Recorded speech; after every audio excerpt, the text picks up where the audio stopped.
Et ce midi, c'est vous, Mathilde Vu. Bonjour, merci d'avoir accepté notre invitation. Vous êtes donc responsable plaidoyer Soudan au Norwegian Refugee Council et vous avez donc quitté Khartoum la semaine dernière où vous viviez dans l'un des quartiers qui a été bombardé. Tout d'abord, dans quel état d'esprit êtes-vous aujourd'hui et racontez-nous dans quelles conditions vous avez pu quitter le pays.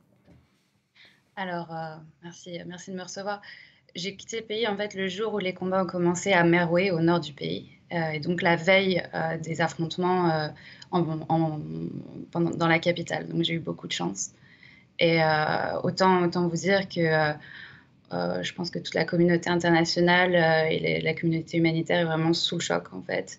Là, ça fait 10 jours, que on voit des scènes horribles dans les rues de Khartoum, mais aussi dans certaines rues dans certaines villes du Darfour. C'est une guerre ouverte, en fait, avec, des affrontements à armes lourdes, des, des pillages, des attaques aériennes dans des dans dans des quartiers résidentiels, en fait, dans des endroits où on vivait, où surtout où les Soudanais vivent, où ils ont, leurs maisons, leurs hôpitaux, leurs écoles et ça montre qu'il y a vraiment, aucun égard, en fait, pour la vie humaine. Comment faites-vous aujourd'hui pour avoir des informations sur ce qu'il se passe au Soudan aujourd'hui? Ça devient de plus en plus dur parce que, en fait, depuis hier, les connexions internet, commencent à devenir de plus en plus fragiles, donc on a de plus en plus de mal à garder contact avec, nos collègues sur place, particulièrement ceux qui sont à Khartoum. Mais heureusement, il y a quand même toujours, une façon de les contacter par téléphone et tout ça et nous sommes en contact, constant avec ceux qui sont dans le pays, mais c'est très difficile et quand on les appelle, c'est vraiment c'est vraiment oui, c'est du désespoir, en fait. Les gens ont peur de ce qui va se passer, de ce qui va se passer demain, de ce qui se passera après-demain. Ils sont complètement démunis et c'est très dur. Revenons aujourd'hui sur la vie quotidienne évidemment des habitants de Khartoum. Vous qui les avez côtoyés, ils sont aujourd'hui cloîtrés chez eux. Ouais, complètement, complètement. En fait, là, Khartoum, c'est vraiment, c'est comme une prison, en fait. Les gens sont coincés chez eux, sauf que, ils commencent vraiment à manquer de tout. Ils ont peut-être, de l'eau pour le reste de la journée ou peut-être de la nourriture pour les 2 prochains jours, mais c'est tout.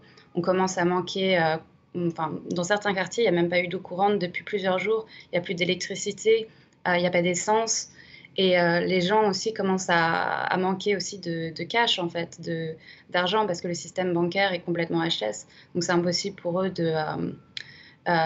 sortir et d'acheter quelque chose. Y a-t-il aujourd'hui, selon vous, un quelconque signe d'espoir, un signe tangible que la situation va s'améliorer bientôt peut-être? Pour le moment, il n'y a pas de signe, crédible, on va dire, d'apaisement. On est au 10e jour des combats, et pour nous, ce qu'on voit, c'est une situation humanitaire, qui est catastrophique, en fait. On s'attend à des destructions massives, dans Khartoum. On s'attend aussi à énormément de déplacés internes. On s'attend à beaucoup à des morts, à des gens qui deviennent en insécurité alimentaire très vite. C'est pour ça que c'est très, très important que, les efforts diplomatiques, continuent, et surtout se concentrent sur le la protection des civils. C'est hyper important, quel que soit d'ailleurs si oui ou non il y a des cessez-le-feu et 2, sur vraiment, reprendre l'accès humanitaire. Parce que là, ça fait 10 jours que certaines populations au Soudan, notamment des déplacés et des réfugiés, n'ont pas eu d'accès humanitaire pas eu d'assistance humanitaire depuis 10 jours. Ça devient très, très, très critique. Et selon l'OMS, en tout cas son dernier bilan, au moins 420 personnes sont mortes, 3700 blessés. On en a également fait part sur l'antenne de France 24, ces hôpitaux, ces nombreux hôpitaux qui ont été bombardés, qui ont été touchés par les combats. Mathilde Vu, il faut le dire aussi, avant ces affrontements meurtriers depuis 10 jours, le Soudan était déjà un pays en crise, une crise humanitaire avec un niveau record de besoins là-bas déjà. Oui, tout à fait. En fait, voilà, il y a 11 jours, c'était déjà une situation critique.